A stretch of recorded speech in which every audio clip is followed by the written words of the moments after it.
Broadcasting from the business capital of the world, this is the Podcast Business News Network.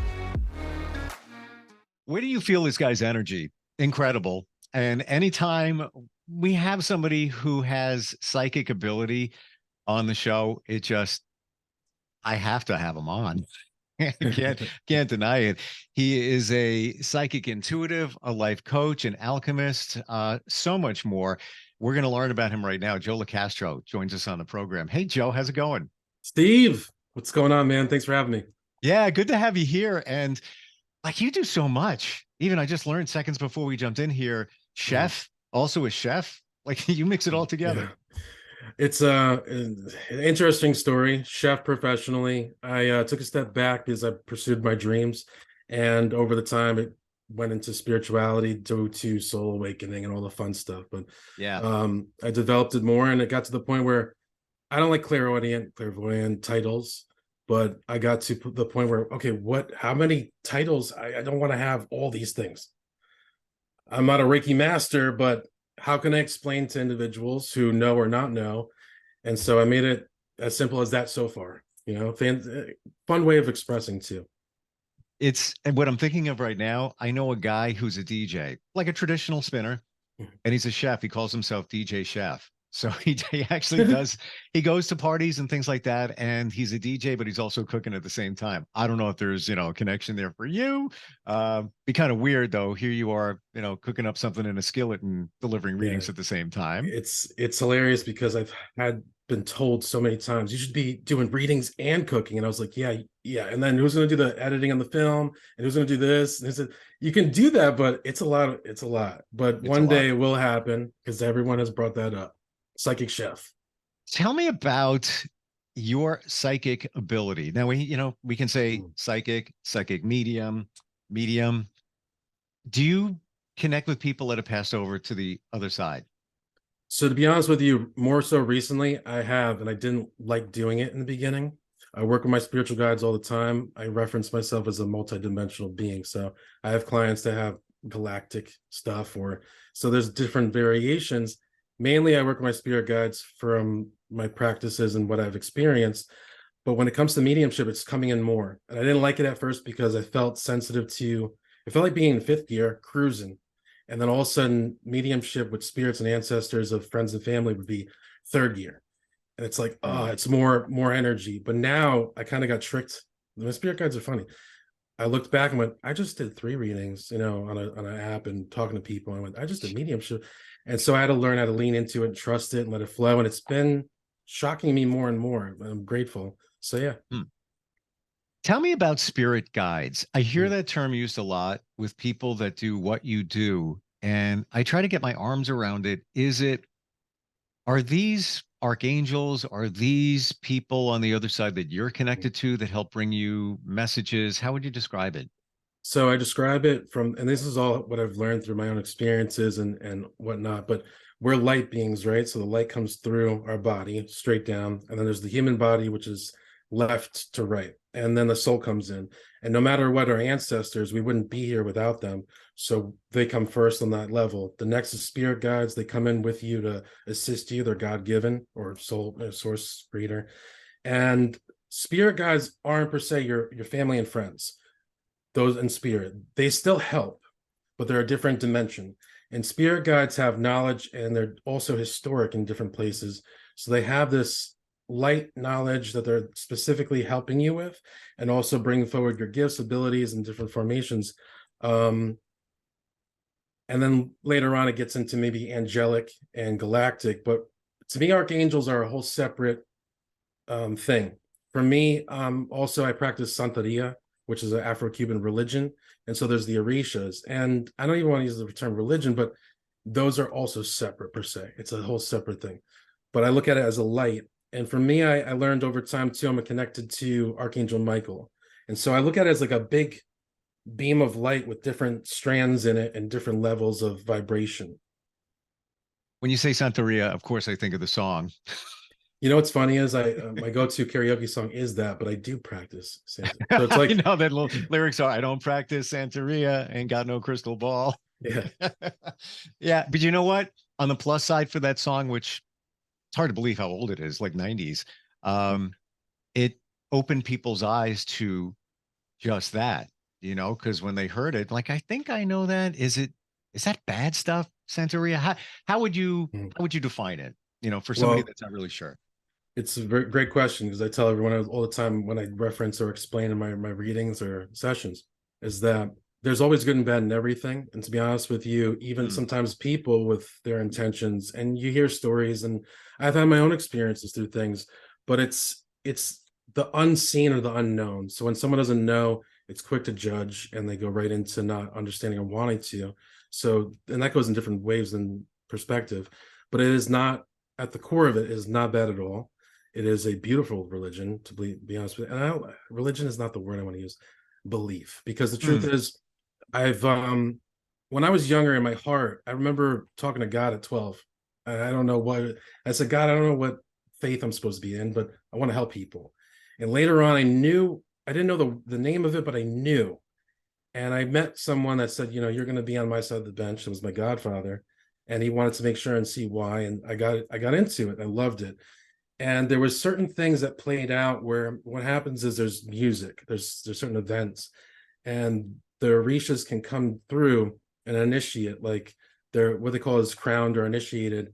And let's say one person is Ochun, which is my mother actually in the religion, and they can bring that orisha through, and they might not even know you, and they'll come over and start telling you things, or you just can't, there's certain things you will see that you just can't dismiss.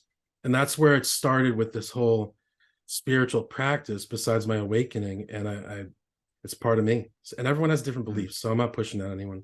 Yeah, sure. You know what? I appreciate it, and I appreciate learning about it. What people believe in, what their beliefs are. Like, listen, somebody could say, "I'm a witch," Mhm, and right away, the first thing is like, "Oh my gosh, she's a witch. Oh, she casts spells." No, mhm, it's in a good way. There's a lot of positive things that come out of mhm, Wiccan.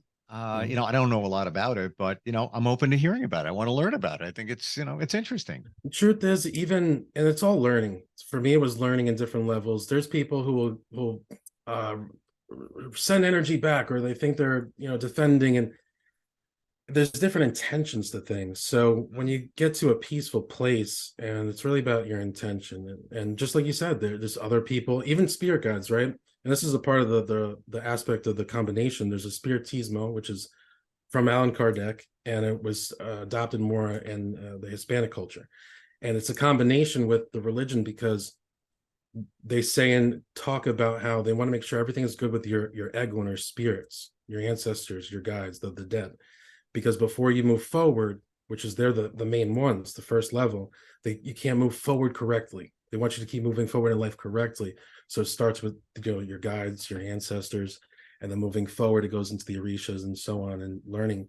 But though guides, you'll find that some people have a witch and that has Wiccan knowledge, or some people have a knight, or some people have a Native American, Mm. and there's different knowledge about these guides for the individual to learn and evolve. There's fairies, there's dragons.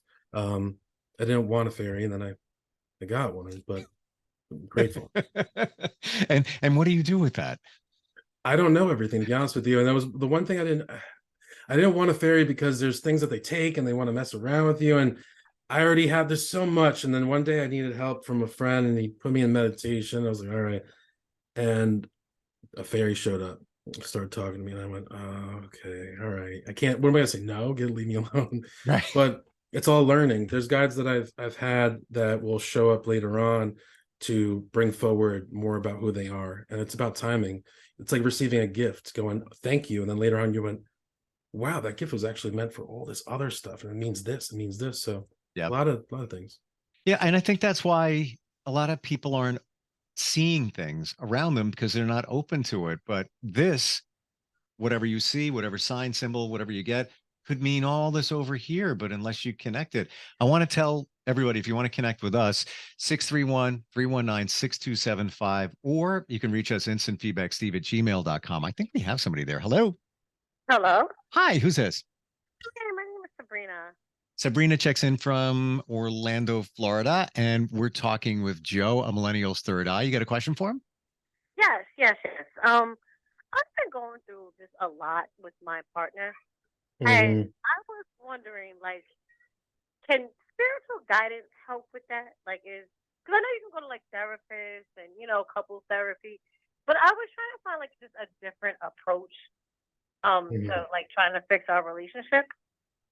I feel so. I already feel the energy from you, and when you talk about therapy, it's like there's a force to it, and it's like forcing, trying to make it work. What's really, to believe it or not, what's really going to help you, and this is going to be a quick answer, but self-love for yourself and focusing on within you, because right now it's focusing on each other, right? And what happens Yeah. is that when one person gives all their love and the other person gives all their love, who's empty, and then you're expecting them to give you attention and love, and it's just then it turns into this push and pull. And what needs to happen or practice is focusing on your self-love, because it's a reflection of your reality. And you do, I hear that you do feel like you do care more per se than the other, and Mhm. working on yourself, because there's always a lesson behind it, right? And you have a fiery energy because you get pissed off a lot. um, I do. but I think the answer to your question overall is spirituality for yourself and self-discovery, to see why is this happening. It's a reflection of you, it's a part of you. For example, not too long ago, I'm still 32. The tradition of Italian sons and kids, they stay at home to get married, but I was blaming my parents for certain things, that they don't understand me and my spirituality and this and that.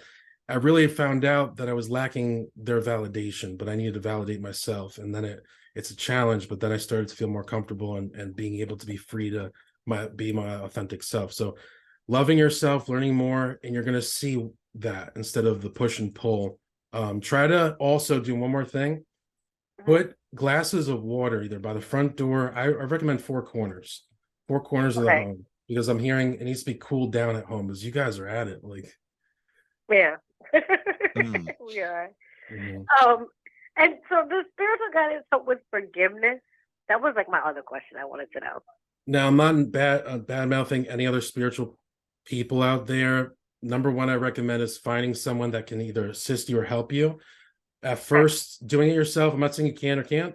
It absolutely does, but some people will think, even myself at times, I think, we feel we've forgiven them. You're going to know when there's been emotion, you can cry about it, and it means something because you're actually releasing. Forgiveness does help, and especially when there's been issues before already. You can also look at it in respect to your past relationships, and also the relationship with your father. Um, Mhm. what was going on in the past with that, or what something along those lines. But there's connecting the dots. Well, the challenge really is to sit and really be still and ask yourself, what do I need to learn about this? What do I need to understand? And it's for you first. It's for you to, why are we doing this? Why is this? And there's also something about your who you're with, needs to be nurtured more, as like, I'm a kid too, loved more. And sometimes you feel like, why should I do that when he's doing that or they're doing this? And there's Yeah. that. And there's all these But they're things, like grown. work, money, who's doing, I thought you were going to do that. No, I don't, I told you I wasn't going to do that. And the finance, I pay the, but is, you got to let go of the fighting, because it's only adding more to the fire. Okay. I don't see do therapy if you feel like it, but I feel like it's forcing you and them to, it's not, to me, there's different times where it can. Um, Hmm. I recommend forgiveness, yes, to your question, but working on it with someone that you can feel comfortable with. I'm not saying soliciting you to say it has to be me, but forgiveness though does help. Absolutely. Okay. Thank you so Cool. much. You're Thank very you, welcome. Sabrina. Take care. Have a great day. You too. Bye. So it's interesting, Joe, what you do, because you blend the intuitiveness, the psychicness with the life coach aspect of it, Mhm. which is super cool. And I'm on your page, especially, and we always hear you have to love yourself and all of that. But it's so true, because once you do, your perspective changes. It's almost like Absolutely. it's like a switch, like, and you realize what you really want and what you really need. Where if you're not doing that, it's kind of buried in relationships. And then if you ever wonder, like, why didn't that relationship work out? How come that, that didn't pan out? it all comes down to that one thing. It's you got to love yourself. You got to feel good about yourself. Absolutely. One of the weird things that I'm grateful for is before I became more aware of myself was that I had these moments where I would say, what was the pros and cons of that relationship? What was good about that? And I went, wow, it's really weird. But self-love, and I tell everyone too, even for myself, I observe my own, we do things that we like and then we don't realize why we're doing them. And I would watch motivational videos with the music and speak Tony Robbins. But self-love goes beyond just like nurturing yourself. It really, there's the masculine and feminine energy. There's the nurturing and taking care of yourself and your hygiene and your nails and your hair. And I tell women too, like, love yourself, get dressed, even if you're not. But then there's the masculine energy, which is loving yourself. And I validate myself a little bit more out loud. I say it with intensity. It doesn't have to be that way, but there's so many different ways to love yourself. And I want everyone to know that, because loving yourself can be not going to work because you need to put yourself in your happiness. Loving yourself can be doing what you feel feels good to you, food, eating something delicious, treating yourself to something. Loving yourself can be like, why do I feel off right now? Why am I not happy? And checking in. And for me, it was once fear of failure or feeling like I am. So there's things like that, all different. Listening to music, it can. So before I even say this, you probably realize if you look back even 5 years, even 7 years, would you say you're a different person? Oh, absolutely. Right. 5 years ago was when my soul awakening kicked in. Number one, for sure. My ex committed suicide, and it triggered. Before that, my friend passed away from overdose. Yeah, it's come a long way. I appreciate that. And I went through a lot of different people, experienced different things. I was actually just talking to someone last night, and I'm not saying this egotistically. I'm being serious.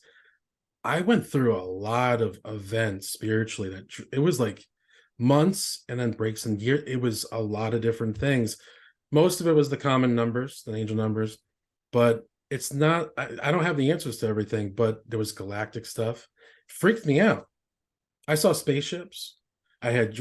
So wait a minute. I just want to get a better read on that. Yeah. When you used the word awakening before, do you mean that you had a spiritual awakening? There's so many titles for it. Ascension, awakening, soul awakening. Yeah, but yeah, that's the same thing. Yeah. Because I've talked to people that have had them before, describe a lot of what you're saying, and the majority of them say, it's great now. I got it. I figured it out.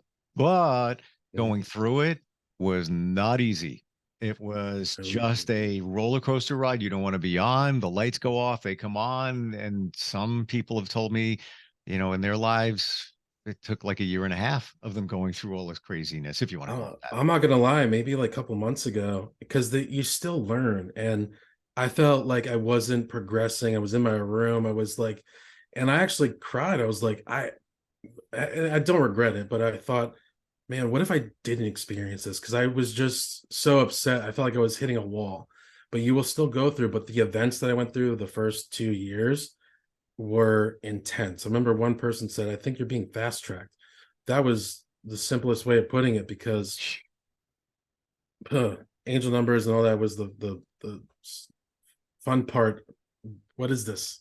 As a chef, I'm portioning out meat, and the scale says 3.33. And I was like, what's going on? But it got even crazier. I didn't know. I was spiritual before. This was a whole different ballpark. And I didn't get the answers that I needed from the people that were deemed spiritual at the time around me. And I was set on this path to discover for myself. And it was hard at times. Your mind wants to freak out, and you experience a lot of different things. Yeah. If you were just telling me this, I'd be like, interesting. More and more people are telling me it, and whatever you want to call it. And it all kind of is in line. Why do you think you were chosen? Oh, that's a great question. I really want to know. My answer, to be honest with you, would be, from what I discovered about myself even today, in comparison to the past 5 years too, is I realized how ambitious I am, and my dreams or what I'm going for, it might not be what everyone is going for, but I took what made me sad, the people that I lost, and I said, I'm going to look at everyone in a way of these individuals that I've lost, and that love goes to them. And I thought about it, and I started discovering more my happiness, my spirituality, the gift. And I believe that I was chosen per se because of my way of helping other people, motivation, helping spiritually, helping with readings. But most importantly, I look at everything as I'm just also another person. I'm a reflection of you and other people. You can do this.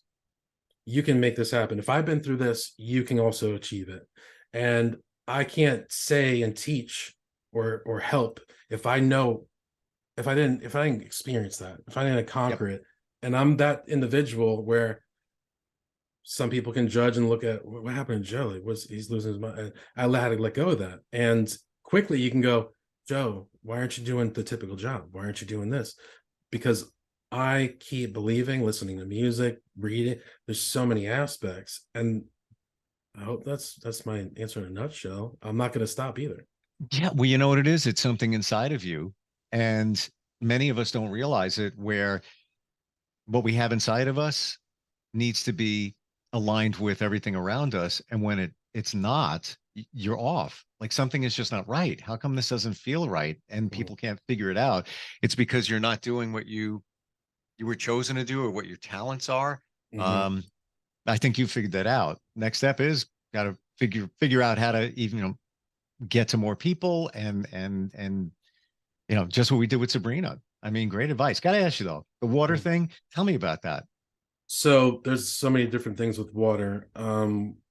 Traditionally, through the practice of Spiritismo, you're shown how to honor your ancestors, for example.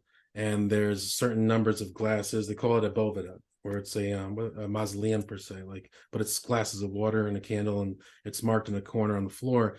And the water symbolizes, for that aspect, keeping things cool. Keeping things cool when you walk through the door. I actually have put glasses of water around the house too, or jars, because after a while I'll dump it out and refresh it, but it collects anything. And when I do readings too, I have a candle and a water, and I do my prayer. I call upon my spiritual guides and honor it to them. But when I'm also reading, I'll cleanse myself and tap the cup 3 times, or I'll put Florida water on, and then I'll dump it after a reading, because you're cleansing yourself with it. The water also for the ancestors represents certain numbers. It could be different. It could be about your guides too, because it's connection in a way. I know it's not, and it is.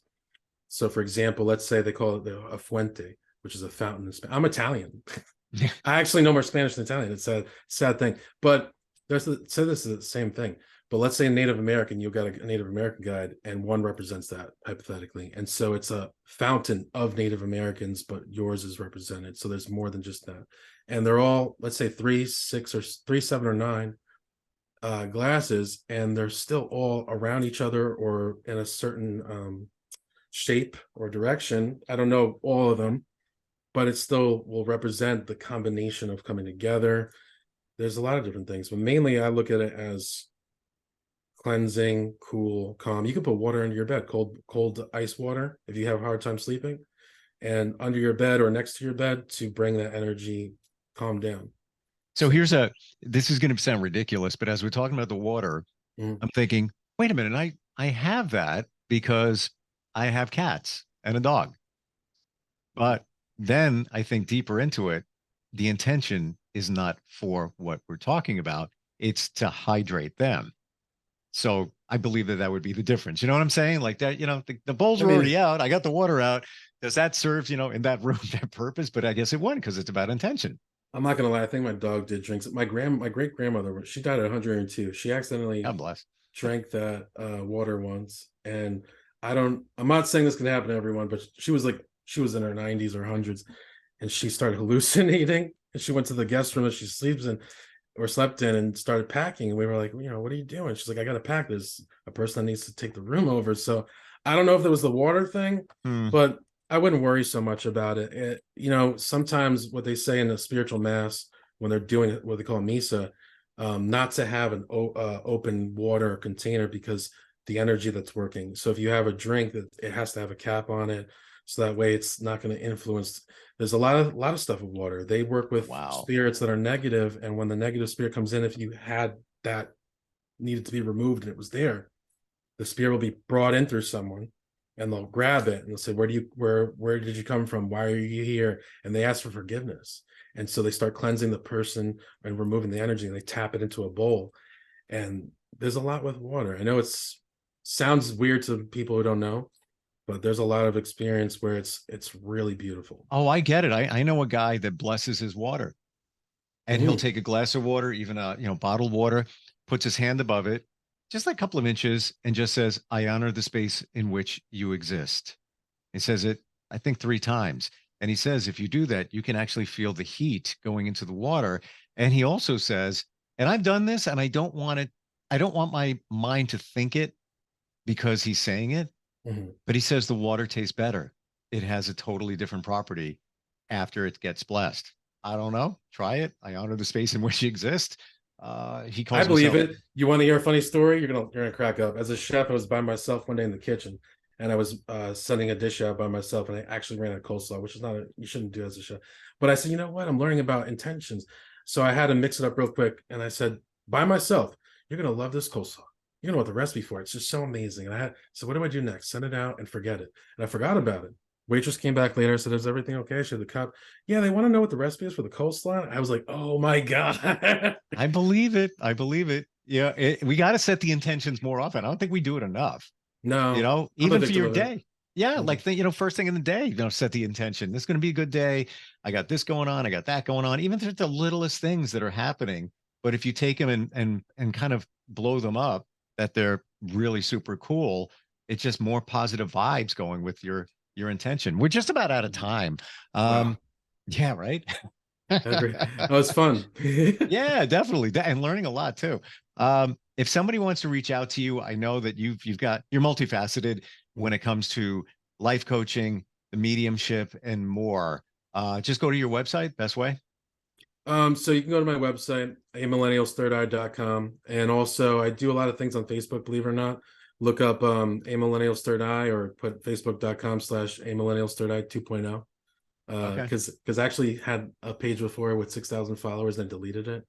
It's a different story, but you never stop going. So the website has my social media links and also my contact information, and feel free to reach out. My phone number's on there for my business line. I respond.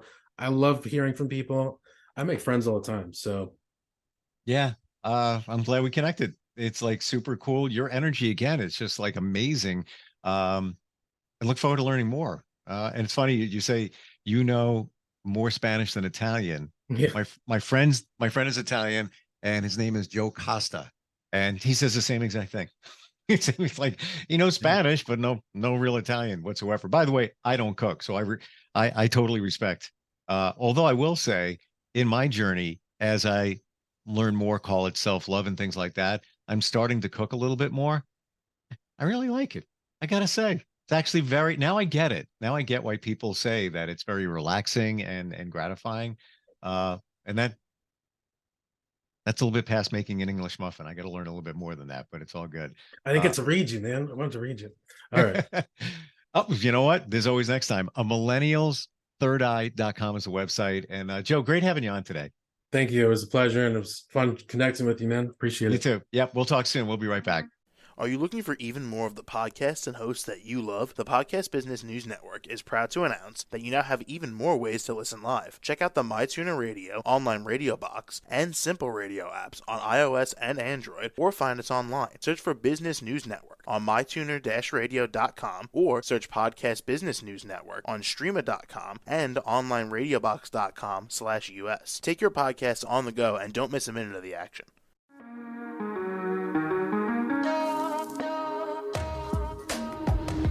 Broadcasting from the business capital of the world, this is the Podcast Business News Network. For nearly 2,000 severely injured veterans, everyday life has become filled with barriers. Day-to-day simple tasks can become pretty daunting. I have to carry my chair up 2 flights of steps or have somebody do it for me. What scares me the most is just the falling. When I'm struggling with my house, I think, to have that one great barrier just knocked down, it's crucial. Home for Our Troops is a wonderful nonprofit that builds a mortgage-free, fully adaptive, handicap-accessible house. And there's no catch. It'll be our very first home that we've ever owned. This is a game changer. This is where your life begins again. We need you to join us in completing this important mission. Please visit hfotusa.org and help build homes. and rebuild lives. Because of you, everything's going to be okay.